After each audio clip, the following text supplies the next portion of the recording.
Silk की साड़ी पहन के एक महिला जितनी खूबसूरत लगती है शायद ही किसी और वस्त्र में लगे, और ये हर भारतीय नारी को पसंद भी होती है। मगर क्या आपको पता है जिस रेशम के धागे से सिल्क की साड़ी तैयार करी जाती है वो धागा कैसे तैयार करा जाता है, और क्या उसे बनाने में रेशम के कीड़े को मारा जाता है? तो चलिए मेरे साथ बिना किसी देरी के वीडियो शुरू करते हैं। आपको दिखाते हैं सिल्क का धागा कैसे बनता है और बताएंगे इससे जुड़े कई और राज। तो सिल्क बनाने की शुरुआत होती है मलबरी के खेतों से। आप यहाँ पे देख सकते हैं चारों ओर मलबरी के पौधे लगे हुए। इन पौधों में से मलबरी के पत्तों को अलग कर लिया जाएगा डंडियों के समेत, और फिर इन्हें ले जाया जाएगा कारखाने की ओर।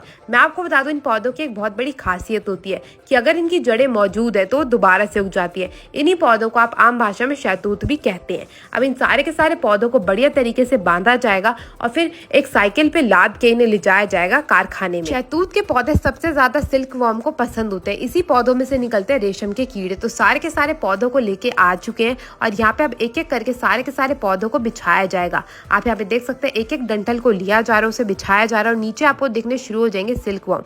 यहाँ पे अभी ये बहुत छोटे छोटे हैं। इन्हें करीब करीब 15 दिन के लिए ऐसे ही बंद कारखाने में रखा जाएगा और तब जाके वो उगेंगे, मतलब बड़े हो जाएंगे। करीब करीब अपने साइज से 10 सेंटीमीटर तक ये बड़े हो जाते हैं और मोटे भी हो जाते हैं। बीच बीच में इनकी जांच करी जाती है कि वो अच्छे से उग रहे हैं, मतलब बड़े हो भी रहे हैं या नहीं, और ये पौधे खा भी रहे हैं या नहीं।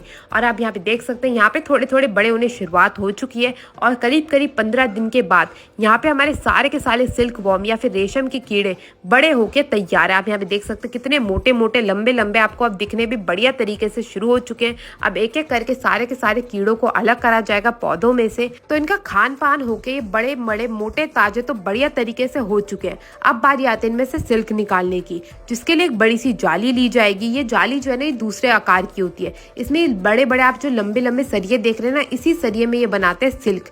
तो उसके लिए सबसे पहले इन कीड़ों को लिया जाएगा और अच्छे से इस पूरी की पूरी जाली के ऊपर बिछा दिया जाएगा। आप यहाँ पे देख सकते हैं एक जाली में करीब करीब 1000 से 1500 कीड़े आ जाते हैं, उससे भी ज्यादा आ जाते हैं कई बार। तो एक एक कीड़े को थोड़ी थोड़ी जगह करके छोड़ा जाएगा ताकि वो अच्छे से अपना शेल बना के बढ़िया तरीके से सिल्क तैयार कर सके। और अब इन्हें ऐसे ही छोड़ दिया जाएगा 3 से 8 दिन के लिए। 3 से 8 दिन में ये अपनी लाल ग्रंथियों से एक खास प्रकार का प्रोटीन बनाते हैं जिससे सिल्क का या फिर रेशम का धागा बनता है। आप यहाँ पे देख सकते हैं 8 दिन हो चुके हैं। अभी आपको दिखेंगे हर कीड़े के ऊपर ये पीला पीली से आपको परत दिखनी शुरू हो चुकी है। यही पीली परत है जो प्रोटीन भी है इनके लिए और हमारे लिए सिल्क।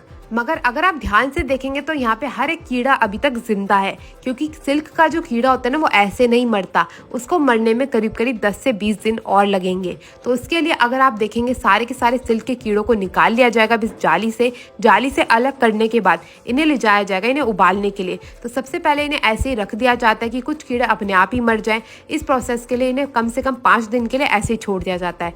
5 दिन में कुछ कीड़े तो अपने आप मर जाते हैं, मगर जो बाकी के कीड़े बचते हैं उनको मारा जाता है इन्हें उबाल के। तो उसके लिए इसे बोरी में इकट्ठा करके ला दिया गया है और ये आ चुकी है हमारी सिल्क की धागे बनाने की मशीन। इस मशीन के जरिए सारे के सारे धागे को निकाल लिया जाता है। तो सबसे पहले इसको बांध के अच्छे से सेट करा जाएगा और सेट करने के बाद इसे लगा दिया जाएगा दूसरी मशीन में, जिसमें सारा का सारा धागा इकट्ठा करती है। आप ये जो बड़ी सी मशीन देख रहे हैं ना, इसका काम यही होता है, घूम घूम के सारा का सारा धागा अलग करके अपने ऊपर लपेट लेती है। तो अब यहाँ पे हमारी मशीन भी बढ़िया तरीके से सेट हो चुकी है। अब बारी आ जाती है इस पे धागा लपेटने की।